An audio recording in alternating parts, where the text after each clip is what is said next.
شروع اللہ کے نام سے جو بڑا مہربان نہایت رحم والا ہے۔ اے محمد صلی اللہ علیہ وآلہ وسلم، مجاہد لوگ تم سے غنیمت کے مال کے بارے میں دریافت کرتے ہیں کہ کیا حکم ہے؟ کہہ دو کہ غنیمت خدا اور اس کے رسول کا مال ہے، تو خدا سے ڈرو اور آپس میں صلح رکھو، اور اگر ایمان رکھتے ہو تو خدا اور اس کے رسول کے حکم پر چلو۔ مومن تو وہ ہیں کہ جب خدا کا ذکر کیا جاتا ہے تو ان کے دل ڈر جاتے ہیں، اور جب انہیں اس کی آیتیں پڑھ کر سنائی جاتی ہیں تو ان کا ایمان اور بڑھ جاتا ہے، اور وہ اپنے پروردگار پر بھروسہ رکھتے ہیں، اور وہ جو نماز پڑھتے ہیں اور جو مال ہم نے ان کو دیا ہے اس میں سے نیک کاموں میں خرچ کرتے ہیں، یہی سچے مومن ہیں، اور ان کے لیے پروردگار کے ہاں بڑے بڑے درجے اور بخشش اور عزت کی روزی ہے۔ ان لوگوں کو اپنے گھروں سے اس طرح نکلنا چاہیے تھا جس طرح تمہارے پروردگار نے تم کو تدبیر کے ساتھ اپنے گھر سے نکالا، اور اس وقت مومنوں کی ایک جماعت ناخوش تھی۔ وہ لوگ حق بات میں اس کے ظاہر ہوئے پیچھے تم سے جھگڑنے لگے، گویا موت کی طرف دھکیلے جاتے ہیں اور اسے دیکھ رہے ہیں۔ اور اس وقت کو یاد کرو جب خدا تم سے وعدہ کرتا تھا کہ ابو سفیان اور ابو جہل کے دو گروہوں میں سے ایک گروہ تمہارا مسخر ہو جائے گا، اور تم چاہتے تھے کہ جو قافلہ بے شان و شوکت یعنی بے ہتھیار ہے وہ تمہارے ہاتھ آ جائے، اور خدا چاہتا تھا کہ اپنے فرمان سے حق کو قائم رکھے اور کافروں کی جڑ کاٹ کر پھینک دے، تاکہ سچ کو سچ اور جھوٹ کو جھوٹ کر دے۔ گو مشرک ناخوش ہی ہوں۔ جب تم اپنے پروردگار سے فریاد کرتے تھے تو اس نے تمہاری دعا قبول کر لی اور فرمایا کہ تسلی رکھو، ہم 1000 فرشتوں سے جو ایک دوسرے کے پیچھے آتے جائیں گے تمہاری مدد کریں گے۔ اور اس مدد کو خدا نے محض بشارت بنایا تھا کہ تمہارے دل اس سے اطمینان حاصل کریں، اور مدد تو اللہ ہی کی طرف سے ہے، بے شک خدا غالب حکمت والا ہے۔ جب اس نے تمہاری تسکین کے لیے اپنی طرف سے تمہیں نیند کی چادر اڑا دی اور تم پر آسمان سے پانی برسا دیا تاکہ تم کو اس سے نہلا کر پاک کر دے اور شیطانی نجاست کو تم سے دور کر دے، اور اس لیے بھی کہ تمہارے دلوں کو مضبوط کر دے اور اس سے تمہارے پاؤں جمائے رکھے۔ جب تمہارا پروردگار فرشتوں کو ارشاد فرماتا تھا کہ میں تمہارے ساتھ ہوں، تم مومنوں کو تسلی دو کہ ثابت قدم رہیں، میں ابھی ابھی کافروں کے دلوں میں روب و ہیبت ڈالے دیتا ہوں، تو ان کے سر مار کر اڑا دو اور ان کا پور پور مار کر توڑ دو۔ یہ سزا اس لیے دی گئی کہ انہوں نے خدا اور اس کے رسول کی مخالفت کی، اور جو شخص خدا اور اس کے رسول کی مخالفت کرتا ہے تو خدا بھی سخت عذاب دینے والا ہے۔ یہ مزہ تو یہاں چکھو اور یہ جانے رہو کہ کافروں کے لیے آخرت میں دوزخ کا عذاب بھی تیار ہے۔ اے اہل ایمان، جب میدان جنگ میں کفار سے تمہارا مقابلہ ہو تو ان سے پیٹھ نہ پھیرنا، اور جو شخص جنگ کے روز اس صورت کے سوا کہ لڑائی کے لیے کنارے کنارے چلے، یعنی حکمت عملی سے دشمن کو مارے یا اپنی فوج میں جا ملنا چاہے، ان سے پیٹھ پھیرے گا تو سمجھو کہ وہ خدا کے غضب میں گرفتار ہو گیا، اور اس کا ٹھکانہ دوزخ ہے، اور وہ بہت ہی بری جگہ ہے۔ تم لوگوں نے ان کفار کو قتل نہیں کیا بلکہ خدا نے انہیں قتل کیا، اور اے محمد صلی اللہ علیہ وآلہ وسلم، جس وقت تم نے کنکریاں پھینکی تھیں تو وہ تم نے نہیں پھینکی تھیں بلکہ اللہ نے پھینکی تھیں۔ اس سے یہ غرض تھی کہ مومنوں کو اپنے احسانوں سے اچھی طرح آزما لے، بے شک خدا سنتا جانتا ہے۔ بات یہ ہے، کچھ شک نہیں کہ خدا کافروں کی تدبیر کو کمزور کر دینے والا ہے۔ کافروں، اگر تم محمد صلی اللہ علیہ وآلہ وسلم پر فتح چاہتے ہو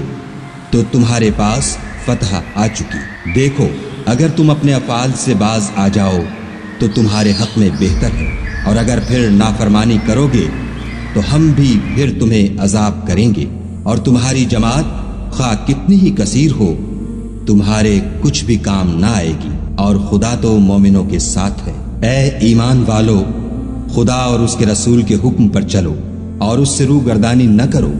اور تم سنتے ہو، اور ان لوگوں جیسے نہ ہونا جو کہتے ہیں کہ ہم نے حکم خدا سن لیا مگر حقیقت میں نہیں سنتے۔ کچھ شک نہیں کہ خدا کے نزدیک تمام جانداروں سے بدتر بہرے گونگے ہیں جو کچھ نہیں سمجھتے، اور اگر خدا ان میں نیکی کا مادہ دیکھتا تو ان کو سننے کی توفیق بخشتا، اور اگر بغیر صلاحیت ہدایت کے سماعت دیتا تو وہ منہ پھیر کر بھاگ جاتے۔ مومنو، خدا اور اس کے رسول کا حکم قبول کرو، جبکہ رسول خدا تمہیں ایسے کام کے لیے بلاتے ہیں جو تم کو زندگی جاوداں بخشتا ہے، اور جان رکھو کہ خدا آدمی اور اس کے دل کے درمیان حائل ہو جاتا ہے، اور یہ بھی کہ تم سب اس کے روبرو جمع کیے جاؤ گے، اور اس فتنے سے ڈرو جو خصوصیت کے ساتھ انہی لوگوں پر واقع نہ ہوگا جو تم میں گناہ گار ہیں، اور جان رکھو کہ خدا سخت عذاب دینے والا ہے۔ اور اس وقت کو یاد کرو جب تم زمین مکہ میں قلیل اور ضعیف سمجھے جاتے تھے اور ڈرتے رہتے تھے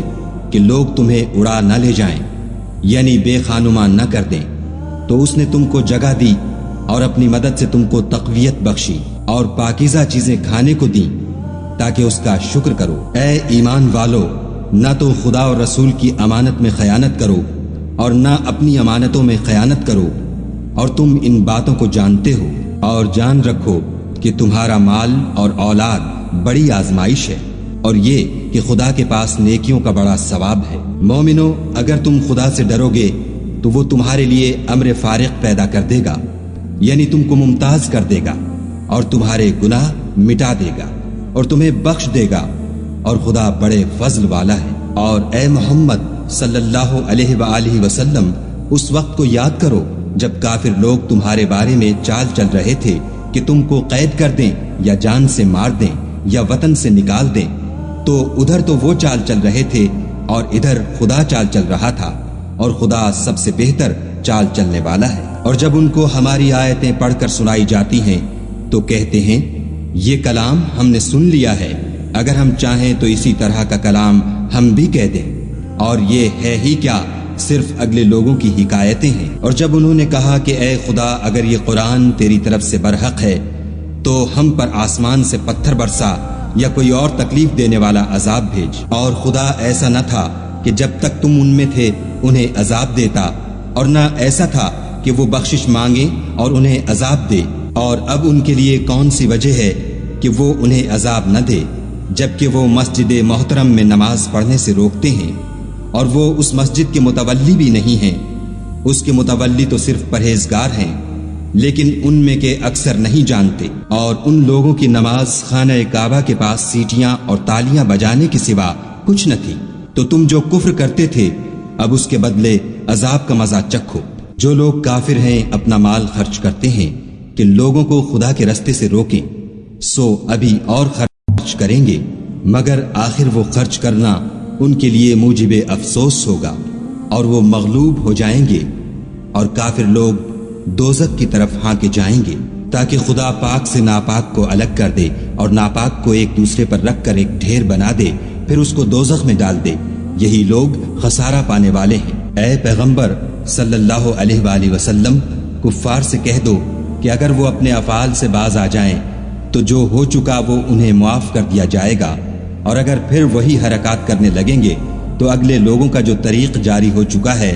وہی ان کے حق میں برتا جائے گا، اور ان لوگوں سے لڑتے رہو یہاں تک کہ فتنہ یعنی کفر کا فساد باقی نہ رہے اور دین سب خدا ہی کا ہو جائے، اور اگر باز آ جائیں تو خدا ان کے کاموں کو دیکھ رہا ہے، اور اگر روگردانی کریں تو جان رکھو کہ خدا تمہارا حمایتی ہے، اور وہ خوب حمایتی اور خوب مددگار ہے۔ اور جان رکھو کہ جو چیز تم کفار سے لوٹ کر لاؤ اس میں سے 5واں حصہ خدا کا اور اس کے رسول کا اور اہل قرابت کا اور یتیموں کا اور محتاجوں کا اور مسافروں کا ہے، اگر تم خدا پر اور اس نصرت پر ایمان رکھتے ہو جو حق و باطل میں فرق کرنے کے دن یعنی جنگ بدر میں، جس دن دونوں فوجوں میں مٹھ بھیڑ ہو گئی، اپنے بندے محمد صلی اللہ علیہ وآلہ وسلم پر نازل فرمائی، اور خدا ہر چیز پر قادر ہے۔ جس وقت تم مدینے سے قریب کے ناکے پر تھے اور کافر بعید کے ناکے پر،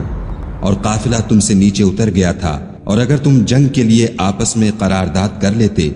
تو وقت معین پر جمع ہونے میں تقدیم و تاخیر ہو جاتی، لیکن خدا کو منظور تھا کہ جو کام ہو کر رہنے والا تھا اسے کر ہی ڈالے، تاکہ جو مرے بصیرت پر یعنی یقین جان کر مرے، اور جو جیتا رہے وہ بھی بصیرت پر یعنی حق پہچان کر جیتا رہے۔ اور کچھ شک نہیں کہ خدا سنتا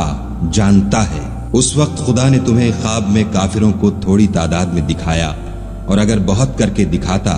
تو تم لوگ جی چھوڑ دیتے اور جو کام درپیش تھا اس میں جھگڑنے لگتے، لیکن خدا نے تمہیں اس سے بچا لیا، بے شک وہ سینوں کی باتوں تک سے واقف ہے۔ اور اس وقت جب تم ایک دوسرے کے مقابل ہوئے تو کافروں کو تمہاری نظروں میں تھوڑا کر کے دکھاتا تھا اور تم کو ان کی نگاہوں میں تھوڑا کر کے دکھاتا تھا، تاکہ خدا کو جو کام کرنا منظور تھا اسے کر ڈالے، اور سب کاموں کا رجوع خدا ہی کی طرف ہے۔ مومنوں، جب کفار کی کسی جماعت سے تمہارا مقابلہ ہو تو ثابت قدم رہو اور خدا کو بہت یاد کرو تاکہ مراد حاصل کرو، اور خدا اور اس کے رسول کے حکم پر چلو اور آپس میں جھگڑا نہ کرنا، کہ ایسا کرو گے تو تم بزدل ہو جاؤ گے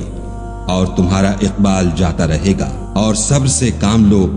کہ خدا صبر کرنے والوں کا مددگار ہے۔ اور ان لوگوں جیسے نہ ہونا جو اتراتے ہوئے یعنی حق کا مقابلہ کرنے کے لیے اور لوگوں کو دکھانے کے لیے گھروں سے نکل آئے اور لوگوں کو خدا کی راہ سے روکتے ہیں، اور جو اعمال یہ کرتے ہیں خدا ان پر احاطہ کیے ہوئے ہے۔ اور جب شیطانوں نے ان کے اعمال ان کو آراستہ کر دکھائے اور کہا کہ آج کے دن لوگوں میں کوئی تم پر غالب نہ ہوگا اور میں تمہارا رفیق ہوں، لیکن جب دونوں فوجیں ایک دوسرے کے مقابل صف آرا ہوئیں تو پسپا ہو کر چل دیا اور کہنے لگا کہ مجھے تم سے کوئی واسطہ نہیں، میں تو ایسی چیزیں دیکھ رہا ہوں جو تم نہیں دیکھ سکتے، مجھے تو خدا سے ڈر لگتا ہے اور خدا سخت عذاب کرنے والا ہے۔ اس وقت منافق اور کافر جن کے دلوں میں مرض تھا کہتے تھے کہ ان لوگوں کو ان کے دین نے مغرور کر رکھا ہے، اور جو شخص خدا پر بھروسہ رکھتا ہے تو خدا غالب حکمت والا ہے۔ اور کاش تم اس وقت کی کیفیت دیکھو جب فرشتے کافروں کی جانیں نکالتے ہیں، ان کے منہوں اور پیٹھوں پر کوڑے اور ہتھوڑے وغیرہ مارتے ہیں اور کہتے ہیں کہ اب عذاب آتش کا مزہ چکھو، یہ ان اعمال کی سزا ہے جو تمہارے ہاتھوں نے آگے بھیجے ہیں، اور یہ جان رکھو کہ خدا بندوں پر ظلم نہیں کرتا۔ جیسا حال فرعونیوں اور ان سے پہلے لوگوں کا ہوا تھا ویسا ہی ان کا ہوا کہ انہوں نے خدا کی آیتوں سے کفر کیا، تو خدا نے ان کے گناہوں کی سزا میں ان کو پکڑ لیا، بے شک خدا زبردست اور سخت عذاب دینے والا ہے۔ یہ اس لیے کہ جو نعمت خدا کسی قوم کو دیا کرتا ہے جب تک وہ خود اپنے دلوں کی حالت نہ بدل ڈالیں خدا اسے نہیں بدلا کرتا، اور اس لیے کہ خدا سنتا جانتا ہے۔ جیسا حال فرعونیوں اور ان سے پہلے لوگوں کا ہوا تھا ویسا ہی ان کا ہوا، انہوں نے اپنے پروردگار کی آیتوں کو جھٹلایا تو ہم نے ان کو ان کے گناہوں کے سبب ہلاک کر ڈالا اور فرعونیوں کو ڈبو دیا، اور وہ سب ظالم تھے۔ جانداروں میں سب سے بدتر خدا کے نزدیک وہ لوگ ہیں جو کافر ہیں، سو وہ ایمان نہیں لاتے۔ جن لوگوں سے تم نے صلح کا عہد کیا ہے پھر وہ ہر بار اپنے عہد کو توڑ ڈالتے ہیں اور خدا سے نہیں ڈرتے۔ اگر تم ان کو لڑائی میں پاؤ تو انہیں ایسی سزا دو کہ جو لوگ ان کے پسے پشت ہوں وہ ان کو دیکھ کر بھاگ جائیں، عجب نہیں کہ ان کو اس سے عبرت ہو۔ اور اگر تم کو کسی قوم سے دغا بازی کا خوف ہو تو ان کا عہد انہی کی طرف پھینک دو اور برابر کا جواب دو، کچھ شک نہیں کہ خدا دغا بازوں کو دوست نہیں رکھتا۔ اور کافر یہ نہ خیال کریں کہ وہ بھاگ نکلے ہیں، وہ اپنی چالوں سے ہم کو ہرگز عاجز نہیں کر سکتے۔ اور جہاں تک ہو سکے فوج کی جمعیت کے زور سے اور گھوڑوں کے تیار رکھنے سے ان کے مقابلے کے لیے مستعد رہو، کہ اس سے خدا کے دشمنوں اور تمہارے دشمنوں اور ان کے سوا اور لوگوں پر جن کو تم نہیں جانتے اور خدا جانتا ہے ہیبت بیٹھی رہے گی، اور تم جو کچھ راہ خدا میں خرچ کرو گے اس کا ثواب تم کو پورا پورا دیا جائے گا اور تمہارا ذرا نقصان نہ کیا جائے گا۔ اور اگر یہ لوگ صلح کی طرف مائل ہوں تو تم بھی اس کی طرف مائل ہو جاؤ اور خدا پر بھروسہ رکھو، کچھ شک نہیں کہ وہ سب کچھ سنتا اور جانتا ہے۔ اور اگر یہ چاہیں کہ تم کو فریب دیں تو خدا تمہیں کفایت کرے گا، وہی تو ہے جس نے تم کو اپنی مدد سے اور مسلمانوں کی جمعیت سے تقویت بخشی اور ان کے دلوں میں الفت پیدا کر دی، اور اگر تم دنیا بھر کی دولت خرچ کرتے تب بھی ان کے دلوں میں الفت پیدا نہ کر سکتے، مگر خدا ہی نے ان میں الفت ڈال دی، بے شک وہ زبردست اور حکمت والا ہے۔ اے نبی، خدا تم کو اور مومنوں کو جو تمہارے پیرو ہیں کافی ہے۔ اے نبی، مسلمانوں کو جہاد کی ترغیب دو۔ اگر تم میں 20 آدمی ثابت قدم رہنے والے ہوں گے تو 200 کافروں پر غالب رہیں گے، اور اگر 100 ایسے ہوں گے تو 1000 پر غالب رہیں گے، اس لیے کہ کافر ایسے لوگ ہیں کہ کچھ بھی سمجھ نہیں رکھتے۔ اب خدا نے تم پر سے بوجھ ہلکا کر دیا اور معلوم کر لیا کہ ابھی تم میں کسی قدر کمزوری ہے، بس اگر تم میں 100 ثابت قدم رہنے والے ہوں گے تو 200 پر غالب رہیں گے، اور اگر 1000 ہوں گے تو خدا کے حکم سے 2000 پر غالب رہیں گے، اور خدا ثابت قدم رہنے والوں کا مددگار ہے۔ پیغمبر کو شایع نہیں کہ اس کے قبضے میں قیدی رہیں جب تک کافروں کو قتل کر کے زمین میں کثرت سے خون نہ بہا دے۔ تم لوگ دنیا کے مال کے طالب ہو اور خدا آخرت کی بھلائی چاہتا ہے، اور خدا غالب حکمت والا ہے۔ اگر خدا کا حکم پہلے نہ ہو چکا ہوتا تو جو فدیہ تم نے لیا ہے اس کے بدلے تم پر بڑا عذاب نازل ہوتا۔ تو جو مال غنیمت تمہیں ملا ہے اسے کھاؤ کہ وہ تمہارے لیے حلال طیب ہے، اور خدا سے ڈرتے رہو،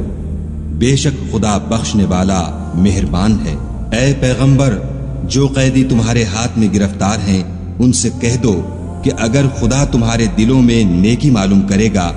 تو جو مال تم سے چھن گیا ہے اس سے بہتر تمہیں عنایت فرمائے گا، اور تمہارے گناہ بھی معاف کر دے گا، اور خدا بخشنے والا مہربان ہے۔ اور اگر یہ لوگ تم سے دغا کرنا چاہیں گے تو یہ پہلے ہی خدا سے دغا کر چکے ہیں، تو اس نے ان کو تمہارے قبضے میں کر دیا، اور خدا دانا حکمت والا ہے۔ جو لوگ ایمان لائے اور وطن سے ہجرت کر گئے اور خدا کی راہ میں اپنے مال اور جان سے لڑے وہ، اور جنہوں نے ہجرت کرنے والوں کو جگہ دی اور ان کی مدد کی وہ آپس میں ایک دوسرے کے رفیق ہیں۔ اور جو لوگ ایمان تو لے آئے لیکن ہجرت نہیں کی تو جب تک وہ ہجرت نہ کریں تم کو ان کی رفاقت سے کچھ سروکار نہیں، اور اگر وہ تم سے دین کے معاملات میں مدد طلب کریں تو تم کو مدد کرنی لازم ہے، مگر ان لوگوں کے مقابلے میں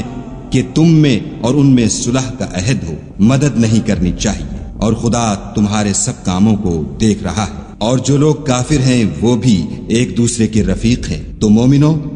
اگر تم یہ کام نہ کرو گے تو ملک میں فتنہ برپا ہو جائے گا اور بڑا فساد مچے گا۔ اور جو لوگ ایمان لائے اور وطن سے ہجرت کر گئے اور خدا کی راہ میں لڑائیاں کرتے رہے، اور جنہوں نے ہجرت کرنے والوں کو جگہ دی اور ان کی مدد کی، یہی لوگ سچے مسلمان ہیں، ان کے لیے خدا کے ہاں بخشش اور عزت کی روزی ہے۔ اور جو لوگ بعد میں ایمان لائے اور وطن سے ہجرت کر گئے اور تمہارے ساتھ ہو کر جہاد کرتے رہے، وہ بھی تمہی میں سے ہیں، اور رشتہ دار خدا کے حکم کی روح سے ایک دوسرے کے زیادہ حقدار ہیں۔ کچھ شک نہیں کہ خدا ہر چیز سے واقف ہے۔